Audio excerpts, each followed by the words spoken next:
সুপ্রিয় শিক্ষার্থী বন্ধুরা, আমি সাউথ আমিন অনিক স্বাগতম জানাই তোমাদের টেকনিক ইজি এডুকেশনে। চলে আসলাম আবারও তোমাদের সামনে আরও একটি বোর্ডের সৃজনশীল কোশ্চেনের সমাধান নিয়ে। এখানে তুমি উদ্দীপকে প্রথমেই লক্ষ্য করতে পারছো যে তিনটা বিন্দু দেওয়া আছে। একটা বিন্দুর নাম ডি, ই আর হচ্ছে এফ। এটা হচ্ছে ত্রিভুজের তিনটা শীর্ষবিন্দু। আচ্ছা, সৌজন্য সাপেক্ষ আমরা উদ্দীপকটা পড়ে ফেললাম। সরাসরি চলে যাব আমরা ক নম্বর সমাধানে। তো কতে যেটা বলছে যে ডি ও ই বিন্দুগামী সরলরেখার ঢাল নির্ণয় করো। মানে এমন একটা সরলরেখা যেটা ডি ও ই বিন্দু দিয়ে যায়, তার ঢাল তোমাকে বের করতে হবে। তাহলে যেহেতু ওই সরলরেখাটা ডি ও ই বিন্দু দিয়ে যায়, এই দেখো একটা সরলরেখা ডি ও ই বিন্দুতে যায় বলতে হচ্ছে, এই দেখো এই যে দেখো একটা সরলরেখা, ধরো একটা সরলরেখা এই যে গেছে, তার মানে যাওয়ার পথেও কি অবশ্যই ডি বিন্দু এবং ই বিন্দু দিয়ে যাবে। তার মানে কোন একটা বাস যদি ঝিনাইদহ এবং তোমার ঢাকাগামী হয়, তার মানে অবশ্যই বাসটা ঝিনাইদহ এবং ঢাকার উপর দিয়ে যাবে। ওকে, ঠিক একই রকম এই সরলরেখাটাও কি ডি এবং ই বিন্দুর উপর দিয়ে যাবে। তার মানে কি বলতো, এই সরলরেখার উপস্থিত মানে উপরে অবস্থিত একটা কি বিন্দু ডি, আর একটা বিন্দু কি বলতো ই। দেখতে পাচ্ছ, সরলরেখার উপরেই কিন্তু অবস্থিত ডি বিন্দু এবং ই বিন্দু। তো একই সরলরেখার উপরে অবস্থিত যদি দুইটা বিন্দু আমি জানি, তাহলে সেক্ষেত্রে দেখো সরলরেখার ঢালটা বের করা কিন্তু খুবই সহজ। সূত্রটা হচ্ছে কি বলতো, এই যে দেখো সূত্রটা হবে জাস্ট y2 মাইনাস y1 ঢাল। দেখো ঢাল ঢাল m equals to y2 minus y1 divided by x2 minus x1। কি বলতো, y2 minus y1 divided by x2 minus x1। যেমন এখানে আমি ধরে নাও এটা x1 y1, এটাকে ধরে নাও x2 y2। এই অনুপাতে জাস্ট বিন্দুগুলো বসায় দাও, যেখানে বিন্দুর মানগুলো বসায় দাও, তাহলে দেখো তোমরা তোমাদের কাঙ্ক্ষিত উত্তর কিন্তু পেয়ে যাচ্ছ। দেখছো y2 মাইনাস y1 তাহলে মাইনাস 7, তারপর কি মাইনাস 9, y2 মাইনাস y1। ওকে, খুব সহজেই কিন্তু এই যে ক নম্বর সমাধানটা আমরা পেয়ে গেলাম। এখন আমরা সরাসরি চলে যাব আমাদের খ নম্বর সমাধানে। এটা খুব সহজ এবং সিম্পল ছিল। খ নম্বরটা দেখি কি বলছে। বলছে যে একটা বিন্দু আছে পি, সেই পি বিন্দুটি হতে এক্স অক্ষের দূরত্ব, মানে পি বিন্দু হতে এক্স অক্ষের যে দূরত্ব এবং ই বিন্দু দূরত্ব সমান। এইটাই ভাবে বোঝার বিষয়। যেখানে কিন্তু যে এক্স অক্ষের এবং ই বিন্দু দূরত্ব সমান, এটাই মিন করে নাই। এটা কিন্তু মিন করে নাই, মিন করছে কি, যে বলছে পি বিন্দু হতে, মানে পি বিন্দু থেকে তোমার এক্স অক্ষের দূরত্ব যা, এই পি বিন্দু হতে আবার ই বিন্দু দূরত্ব কি একই। মানে সবকিছু কিন্তু পি বিন্দু থেকেই বলছে। তার মানে আমার বন্ধু যদি রাশেদার হারুন হয়, আমার বন্ধু রাশেদার হারুন, তাহলে রাশেদার হারুন নিজেদের মধ্যে বন্ধুত্ব নাও রাখতে পারে, কিন্তু ওরা আমার বন্ধু। ঠিক আছে, ঠিক একই রকম ভাবে যে এখানে এক্স অক্ষের দূরত্ব আর ই বিন্দুর দূরত্ব এক নাও হতে পারে, কিন্তু এদের পি থেকে দূরত্ব কি সমান। পি থেকে এদের দূরত্ব সমান, তার মানে আমাকে আগে বের করতে হবে পি এবং ই বিন্দুর দূরত্বটা। আচ্ছা, পি ও ই বিন্দুর দূরত্ব আমি কিভাবে বের করতে পারি, এই যে দেখো সহজ আছে, সহজ। তাহলে পি বিন্দু দেওয়া আছে এক্স কমা ওয়াই, এবং ই বিন্দুটা কি দেওয়া আছে, এই যদি একটু দেখে নেই, ই বিন্দুটা দেওয়া আছে হচ্ছে ওই দেখো মাইনাস 6 কমা মাইনাস 7, মাইনাস 6 কমা মাইনাস 7। তাহলে আমরা জানি যে দূরত্ব, দুইটা বিন্দুর মধ্যবর্তী দূরত্ব যদি নির্ণয় করতে হয়, তাহলে সেক্ষেত্রে সেটা সূত্রটা হচ্ছে কি বলতো, এই যে দেখো সূত্রটা root over x1 minus x2 whole square plus y1 minus y2 whole square. ঠিক আছে, x1 minus x2 whole square plus y1 minus y2 whole square. তাহলে সেক্ষেত্রে আমি এটা ধরে নিচ্ছি, এটা হচ্ছে আমার x1, এটা হচ্ছে আমার y1, এটা x2, এটা হচ্ছে y2। এই অনুপাতে যদি আমি বিন্দুগুলো বসাই, তাহলে সেক্ষেত্রে আমার এই যে পিই দূরত্বটা, পি ইকুয়ালস টু কত আসতেছে বলতো, x মাইনাস মাইনাস 6। ওকে, যে এইভাবে কিন্তু, হ্যাঁ এখানে তুমি সেকেন্ড ব্র্যাকেটও দিতে পারো, আর আমি এটা একবারে লিখবো তো সেই জন্য আর দেই নেই। কারণ দেখো মাইনাসে মাইনাসে কি হয়ে যাবে বলতো, প্লাস হয়ে যাবে। তুমি কিন্তু বুঝো মাইনাসে মাইনাসে কি হয়ে যাবে, প্লাস হয়ে যাবে। তাহলে প্লাস 6। ঠিক একই রকম ভাবে দেখো এটাও এখানে y1 মাইনাস y2, তাহলে y মাইনাস মাইনাস 7। তাহলে এটার জন্য এটা কি হয়ে যাচ্ছে বলতো, মাইনাসে মাইনাসে প্লাস হয়ে যাচ্ছে। ওকে, তাহলে দেখো আমরা কিন্তু আমাদের পি দূরত্বটা পেয়ে গেলাম। এটাকে এইভাবে রাখবো, আর কিছু করার দরকার নাই। কারণ কি বলতো, তোমার হচ্ছে এখানে অবশ্যই একটা সূত্র পড়বে, সেই সূত্রের জন্য আপাতত আমরা হচ্ছে এখানে কিছু করতেছি না, সূত্রটা আমরা পরে ভেঙে লিখবো। এত গেল আমার পি দূরত্ব। এখন ব্যাপারটা হচ্ছে বুঝতে হবে, যে ব্যাপারটা খুব ইম্পর্টেন্ট, সেটা হচ্ছে এক্স অক্ষের দূরত্ব বলছে। আর এবার কিন্তু একটা বিন্দু বলে নাই, বিন্দু থেকে দূরত্ব আমি বের করতেই পারি, মাত্রই করলাম, কিন্তু এক্স অক্ষ থেকে দূরত্ব আবার কীভাবে বের করে সেটা আমরা এখন একটু দেখব। একটা চিত্রের মাধ্যমে একটু ক্লিয়ারলি খুব সুন্দর করে বোঝার চেষ্টা করব। ধরো একটা বিন্দু আছে, একটু বুঝে নাও ভাই, একটা মিনিট আমাকে একটু সময় দাও, একটা মিনিট সময় দাও। ধরো এগুলো সব ভুলে যাও, একটা মিনিট সময় দাও। ধরো এটা অক্ষ, এটা হচ্ছে এক্স অক্ষ, এটা হচ্ছে আমার ওয়াই অক্ষ। একটু দেখো একটা বিন্দু আছে 2,3, ছোট্ট একটা বিন্দু 2,3। তাহলে সেই বিন্দুটা, এটা তো মূল বিন্দু, আমরা জানি এটা মূল বিন্দু, এটা হচ্ছে মূল বিন্দুর স্থানাঙ্ক 0,0, এখানে এক্স অক্ষের মানও 0, ওয়াই অক্ষের মানও 0। তাহলে 2,3 যদি আমি বসাতে চাই, তাহলে আমাকে কি বসাতে হবে বলতো? আগে এক্স অক্ষ বরাবর কয় ঘর যাওয়া লাগবে বলতো? 2 ঘর যাওয়া লাগবে। এক্স অক্ষ বরাবর আপনি 2 ঘর যান, তারপরে ওয়াই অক্ষ বরাবর আপনি 3 ঘর উঠে আসেন, 3 ঘর। এই দেখেন এখানে আপনি 2,3 লিখতে পাচ্ছেন, দেখছেন? দেখেন এক্স অক্ষ বরাবর কত ঘর আসবেন? 2 ঘর আসবেন, 2 ঘর। আচ্ছা, তাহলে সেক্ষেত্রে এক্স অক্ষ বরাবর 2 ঘর আসা মানে কি ব্যাপারটা এরকম দাঁড়ায় না যে এইখান থেকে এতটুকু কি 2, এখান থেকে এতটুকু কি হচ্ছে বলতো? 2। এই যে দেখো 2টা লিখে ফেলি এখানে, 2 একক। ঠিক আছে, এটা আমি মুছে দিচ্ছি একটু। এখান থেকে এতটুকু ধরে নাও, তাহলে কত? 2 ঘর আসছি। 0 থেকে, যে এটা তো 0 ছিল, এই পাশে দেখি, তাহলে 0 থেকে এতটুকু কি 2 একক আসছেন। তারপরে আবার কি বলেন তো? ওয়াই অক্ষ বরাবর আপনি 3 একক চলে গেছেন, 3 একক। এখান থেকে এতটুকু 2 একক, এখান থেকে একদম লম্বালম্বি, একদম সোজা গেছেন। হ্যাঁ, সোজা যদি নাও মনে হয় তুমি সোজা ধরে নিও। হ্যাঁ, একদম সোজাসুজি। এটা হচ্ছে কত গেছে বলো তো? সোজা করেই নিই, ধরে নিলাম এটাই সোজা। ঠিক আছে, তাহলে যে এটা আমি ধরে নিলাম 3 একক গেছেন আপনি। এইখান থেকে 2 একক আর এখান থেকে 3 একক, এই যে দেখেন। তাহলে সেক্ষেত্রে ভাইয়া এখানে আমি একটা কনক্লুশনে এসে পৌঁছালাম যে দেখো এই যে এই বিন্দুটা, এই যে এই 2,3 বিন্দু থেকে, 2,3 বিন্দু থেকে এক্স অক্ষের দূরত্ব, আসলে এক্স অক্ষ মানে কি, যে দেখো এইটা এক্স অক্ষ, কিন্তু দেখো এক্স অক্ষের দূরত্ব, এক্স অক্ষের দূরত্বটা কত তোমরা বলতে পারছো? তোমরা কিন্তু ইতিমধ্যেই বলতে পারছো, দেখো তোমরা দেখেই বলে দিতে পারছো যে হ্যাঁ দেখেন ভাই, এই বিন্দু থেকে যে এইটা এক্স অক্ষের, এক্স অক্ষ যদি এটা হয় তাহলে দূরত্ব না 3, দেখছেন? 3 কিন্তু এদের দূরত্ব। আবার আমি যদি বলি যে ভাইয়া তাহলে ওয়াই অক্ষ থেকে দূরত্ব কত? ওয়াই অক্ষ থেকে দূরত্ব কত এটা আমাকে একটু বলো না। তাহলে ওয়াই অক্ষ থেকে তুমি দূরত্ব বলবা যে ভাইয়া এটা তো হলো এতটুকু, যদি 2 হয় তাহলে এইখান থেকে যে এতটুকু না 2, এই পরিমাণটুকু কত হবে? 2 হবে। তাহলে এখন আমি বলে দিতে পারি যে আপনার ওয়াই অক্ষ থেকে এই বিন্দুটার দূরত্ব 2 একক, ওয়াই অক্ষ থেকে 2 একক দূরে সরে আছে, তাহলে আমি এখানে এই কনক্লুশনে পৌঁছালাম যে যদি আমাদের কখনো এক্স অক্ষের মান বের করতে হয়, তাহলে আমার কি, এক্স অক্ষের মান না, মানে এক্স অক্ষ থেকে কোনো বিন্দুর দূরত্ব বের করতে হয়, তাহলে আমাকে দেখতে হবে ওয়াই অক্ষের মান। দেখো ওয়াই অক্ষের মানটাই হয়েছে, দেখছো ওয়াই অক্ষের মান 3। আর যদি কখনো ওয়াই অক্ষ থেকে কোনো বিন্দুর দূরত্ব বের করতে হয়, তাহলে আমাকে দেখতে হবে এক্স অক্ষের মানটা। দেখো এক্স অক্ষের মানটাই হয়েছে কি? ওয়াই অক্ষের দূরত্ব। তাহলে সেক্ষেত্রে আমি লিখতে পারি যে কোনো বিন্দুর, ধরো কোনো একটা বিন্দু এক্স কমা ওয়াই, ঠিক আছে? তাহলে পি বিন্দু যদি এক্স কমা ওয়াই হয়, পি বিন্দু এক্স কমা ওয়াই, এই বিন্দু হতে, দেখো এখানে কিন্তু 2,3, তুমি একটু চিন্তা করে নিও, এটা 2,3, ঠিক আছে? 2,3 এর মতন, 2,3 তো হতেই পারতো, আমার দেওয়া আছে এক্স কমা ওয়াই আর কি। এই বিন্দু হতে ওয়াই অক্ষের দূরত্ব, তাই না? ওয়াই অক্ষের দূরত্ব বলছে না এক্স অক্ষে, আচ্ছা এক্স অক্ষে চাইছে, এক্স অক্ষের দূরত্ব। তাহলে এই বিন্দু হতে এক্স অক্ষের দূরত্ব, ভাইয়া এক্স অক্ষের এই বিন্দুর জন্য যে 2,3 এর জন্য এক্স অক্ষ থেকে দূরত্ব কত হয়েছে? 3 না? এক্স অক্ষ থেকে দূরত্ব কত হয়েছে বলো তো? 3 হয়েছে কিন্তু। তাহলে সেক্ষেত্রে এই যে এক্স কমা ওয়াই এর জন্য দূরত্ব কত হবে বলো তো? ওয়াই, এই যে 3 এর জায়গায় ওয়াই। এক্স কমা ওয়াই এর জন্য বিন্দু হতে এক্স অক্ষের দূরত্ব কি হবে বলো তো? ওয়াই। এই শুধু ওয়াই লিখলে আবার একটু সমস্যা আছে, এখানে একটা মডুলাস দিতে হবে। কারণ কি বিন্দুটা এই পাশেও থাকতে পারতো, দেখো যে এখানেও থাকতে পারতো, এখানে কি -2, -3 হতে পারতো।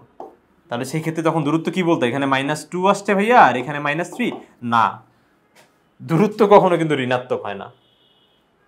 হ্যাঁ, স্থানাঙ্কের মান ঋণাত্মক হয়, এক্স অক্ষের মান ঋণাত্মক হয়, কিন্তু কখনো দূরত্ব ঋণাত্মক হয় না। সেই জন্য তোমাকে বলতে হবে কি -2 মডুলাস, যে -2 দিয়ে মডুলাস দিয়ে বলতে হবে, যে এটা বলতে হবে মডুলাস, এটা বলতে হবে মডুলাস। এই যে দেখো এই মডুলাস সাইনটা দিতে হবে, যে মডুলাস -2 মডুলাস -3, তার মানে কি 2 একক আর 3 একক দূরত্ব। তো সেই জন্য এখানে আমি এটা মডুলাস চিহ্ন ব্যবহার করব, এত একক। এইবার তোমরা একটু কমেন্ট করে জানিয়ে দিও সবাই যে যারা যারা এই ব্যাপারটা বুঝতে পারছো তারা এটা বললো যে কখনো যদি আমাদের এক্স অক্ষের দূরত্ব না বলে ওয়াই অক্ষের দূরত্ব বলতো তাহলে কি আমি এখানে ওয়াই এককই লিখতাম নাকি অন্য কিছু লিখতাম, এটা একটু জানিয়ে দিও তোমরা। তোমরা যদি জানো আমি খুশি হব। ওকে, আচ্ছা, আশা করি এটা ক্লিয়ার। এই ব্যাপারটাও মুছে দিচ্ছি, এটাও শেষ। তাহলে সেক্ষেত্রে আমি পেয়ে গেলাম যে আমার দূরত্ব কত, ওই যে ওয়াই একক, যেহেতু এক্স কমা ওয়াই থেকে দূরত্ব বলছে, দেখো এক্স কমা ওয়াই বলছে, এক্স কমা ওয়াই থেকে। তাহলে এই দুটো দূরত্ব যদি সমান হয় তাহলে প্রশ্ন মতে সমুদ্রবর্তী যেহেতু বলছে তার মানে কি দূরত্ব সমান। তাহলে সেক্ষেত্রে আমি লিখতে পারি প্রশ্ন মতে যে তোমার এই পুরা root over x plus 6 square y plus 7 whole square equals to ওই যে ওয়াই তোমার হচ্ছে মডুলাস দিয়ে দিব, অবশ্যই ওয়াই মডুলাস দিব এখানে, নাহলে কিন্তু ভুল হয়ে যাবে। ঠিক আছে, যার কিন্তু নাম্বার কাটতে পারে।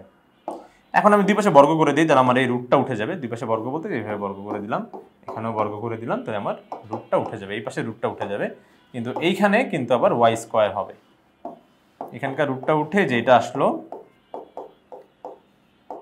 আর এখানে আসলো হচ্ছে আমার কি ওয়াই স্কোয়ার, এখানে আসলো ওয়াই স্কোয়ার। এরপরে দেখো এখান থেকে যদি আমি এটা কিন্তু এই যে এক্স স্কোয়ার আর 36 লিখবো, শেষ, কাজ শেষ হয়ে যাবে একদম, নাম্বার শেষ একদম। স্কোয়ার ডিস্ট্রিবিউট করে দেন ভাই, দুইটার মাথার উপরেই আছে। এই যে ভুলটা যে হইল রে, এই ভুলও করা যাবে না, ভুলেও করা যাবে না। এটা অবশ্যই কি বলতো, এটা এ আর এটা হচ্ছে প্লাস বি, এটা অবশ্যই এ প্লাস বি আছে। আর এ প্লাস বি মাথার উপর স্কোয়ার মানে কি a square plus b square, হ্যাঁ হ্যাঁ, না ভুলেও না, এটা সূত্র আছে আলাদা এদের।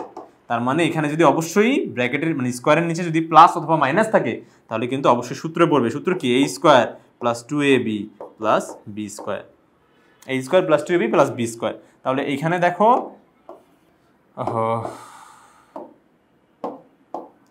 তাহলে এখানে কি হচ্ছে বলতো, তোমার এক্স স্কোয়ার প্লাস 2ab, তার মানে 2 ইন্টু এক্স ইন্টু এই যে বি মানে 6, এরপরে কি 6 স্কোয়ার মানে বি স্কোয়ার, তারপর ঠিক একই রকম এইটাও 2a, তারপরে হচ্ছে বি প্লাস বি স্কোয়ার, আর এখানে ওয়াই স্কোয়ার। ওকে, আচ্ছা, সমদূরবর্তী যেহেতু বলছে আমরা আমাদের মতন আগাচ্ছি, দেখা যাক কোথায় পৌঁছানো যায়। তাহলে 6 দুগুণে 12, 12x 6 ছক 36 ওয়াই স্কোয়ার প্লাস 7 দুগুণে 14 14y, আর এখানে 49 মাইনাস ওয়াই স্কোয়ার, এই পাশে থাক আর এই পাশে 0। কেন আনলাম, কারণ হচ্ছে আমার এই পাশে দেখো 0ই বলছে, প্রমাণে আমার ডান পাশে 0ই চাইছে, তা সেই জন্য এটাই করলাম। এরপর দেখো আমার মনে হয় এই ওয়াই স্কোয়ার বাদ চলে যাচ্ছে, আর হচ্ছে এখানে কোনো সদিশ পদ এক্সিস্ট করে না, তাহলে সেই ক্ষেত্রে জাস্ট এই পাশে লিখে দিব এই যে 14y, শুধুমাত্র এই যে দেখো এই সংখ্যাগুলো মনে হয় এটা যোগ করা যায়, 36 আর 49, 36 প্লাস 49 না সে 85 প্লাস 85 ইকুয়ালস টু 0। এটাই মনে হয় কাঙ্ক্ষিত উত্তর আমার, হ্যাঁ 85 ইকুয়ালস টু 0, এটাই আমাকে দেখাইতে বলছে, প্রমাণ করতে বলছে। তাহলে এখানে কি প্রমাণিত বা শর্ট দেখিয়ে দিলাম সবাইকে।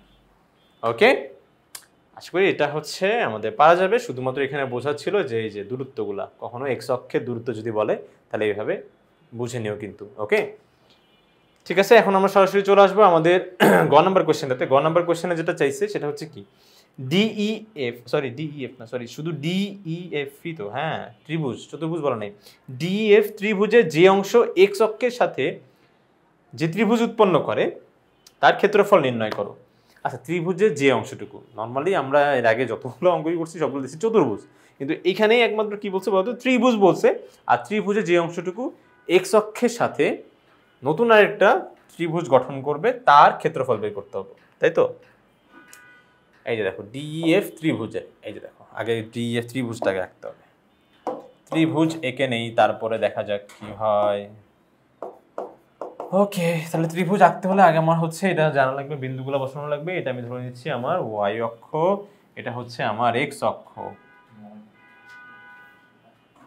আচ্ছা, এক্স অক্ষ, তাহলে এটা গেল, এটা হচ্ছে এক্স অক্ষ, এটা হচ্ছে ওয়াই অক্ষ, এটা এক্স বার, এটা হচ্ছে ওয়াই বার।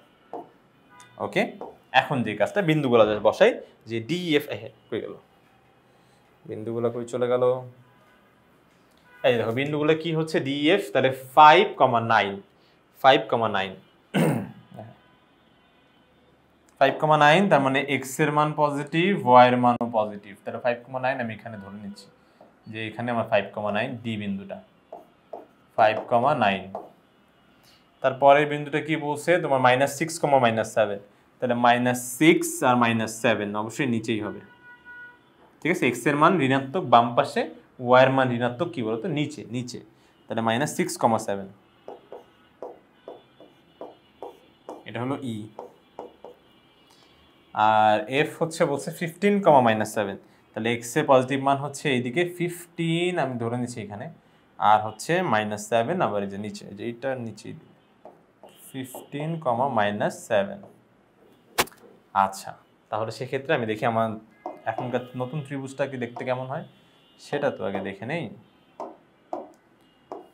এই যে দেখো একটা, এই এই ও তুই আসতেছিলাম তোর তো কাজ শেষ, নতুন আসো বাবা, এই যে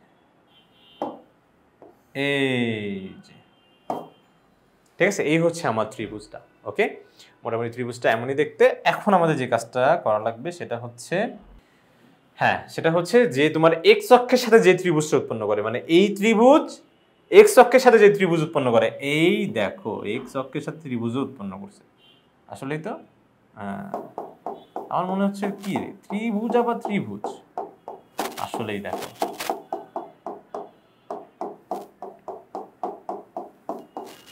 দেখছো এক্স অক্ষের সাথে কিন্তু একটা ত্রিভুজ উৎপন্ন করছে। আমি এটা কিন্তু আঁকা মোটো ম্যান্ডেটরি ছিল না, আঁকা তো ম্যান্ডেটরি নাই, এই ডট ডট দেওয়া তো আরো ম্যান্ডেটরি না, জাস্ট দিচ্ছি যেন তোমরা নিজেদের চোখের সামনে দেখতে পারো যে আসলে কতটুকু অংশের আমার ক্ষেত্রফলটা বের করতে বলছে। তাহলে এই এতটুকু অংশের ক্ষেত্রফল জানতে চাচ্ছে। এখন আমার যে কাজটা, যে ভাই যদি ক্ষেত্রফল বের করতে হয় তাহলে অবশ্যই কিন্তু এই যে এই শীর্ষবিন্দুগুলো জানা লাগবে। দেখতে পাচ্ছ যে আমার এই ডট ডট দেওয়া ত্রিভুজের শীর্ষবিন্দুগুলো যে কালো কালো হয়ে আছে এইগুলো, হ্যাঁ যে এইটা এইটা আর এটা, যেখানকার একটা শীর্ষবিন্দু কিন্তু তুমি জানো যে ডি বিন্দুটা জানো। এখন তোমার এই যে এই দুইটা বিন্দু বের করতে হবে। আর এই দুইটা বিন্দুই কিভাবে উৎপন্ন হয়েছে জানো? আগে কিন্তু ছিল না, নতুন হয়েছে। কিভাবে এই বিন্দুগুলো উৎপন্ন হয়েছে দেখো, এই যে তোমার এই যে ডি আর ই, এই ডি আর ই রেখাংশ বলছে ভাই এগুলো তো বাহু, এই ব্যাপারটা আগে একটু বুঝে নাও ভাইয়া। বাহু আর রেখাংশ ব্যাপারটা কিন্তু একই। রেখাংশ কি? সরল রেখার অংশ, বড় সরল রেখা, যে সরলরেখার কি যার শুরুও নাই শেষও নাই, বড় সরলরেখার অংশ রেখাংশ। আর এই রেখাংশকেই তোমার ত্রিভুজ ধার নিয়ে বলছে ভাইয়া আসো তুমি আমার বাহু হও, ঠিক আছে তুমি আমার বাহু হও। তাহলে এই যে বাহু হতে বলছে সেই জন্য ও বাহু হইছে, কিন্তু ও আসলে রেখাংশ, ও আসলে রেখাংশ, কিন্তু এখন ত্রিভুজের বাহু হয়ে আছে। ত্রিভুজ এত রিকোয়েস্ট করছে সেই জন্য বাহু হয়েছে।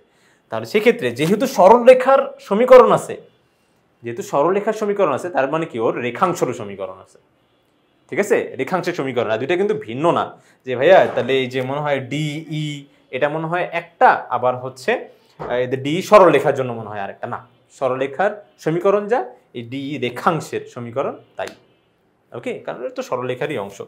আচ্ছা, তাহলে সেক্ষেত্রে আমরা এখন কি বের করবো বলতো ভাইয়া? ডি সরলরেখার সমীকরণ বের করব, কারণ সমীকরণ না জানলে তো ছেদবিন্দু বের করা যাবে না। কারণ এই দুইটাই হচ্ছে কি এক্স অক্ষের ছেদবিন্দু, দেখো দুইটা এক্স অক্ষকে ছেদ করছে, একটা হচ্ছে ডিই একটা হচ্ছে ইএফ।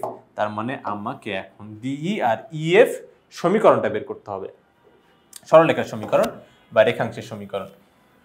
ওকে, তাহলে ডিই সরলরেখার সমীকরণ, দুইটা বিন্দু জানি, তো দুইটা বিন্দু জানা থাকলে আমার সরলরেখার সমীকরণ বের করার সূত্র কি? y minus y1 y1 minus y2 is equals to x minus x1 x1 minus x2। এটা হচ্ছে আমার সমীকরণ বের করার সূত্র। ওকে, যেখানে x আর y কিন্তু চলক আকারে থাকে, x মানে বোঝায় x অক্ষকে, y মানে বোঝায় y অক্ষকে, মানে এগুলো হচ্ছে x অক্ষ আর y অক্ষের মান।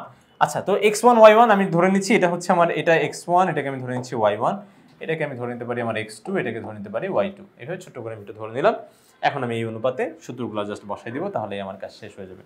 তাহলে ডিই সমীকরণ, ডি সমীকরণ, তাহলে y মাইনাস y1, y1 হচ্ছে কত আমাদের মাইনাস মাইনাস 7, এখানে কিন্তু সূত্রের মাইনাস আলাদা আর স্থানাঙ্কের মাইনাস কিন্তু অবশ্যই আলাদা হবে। ওকে, আর ওখানে হচ্ছে y2 কত 9,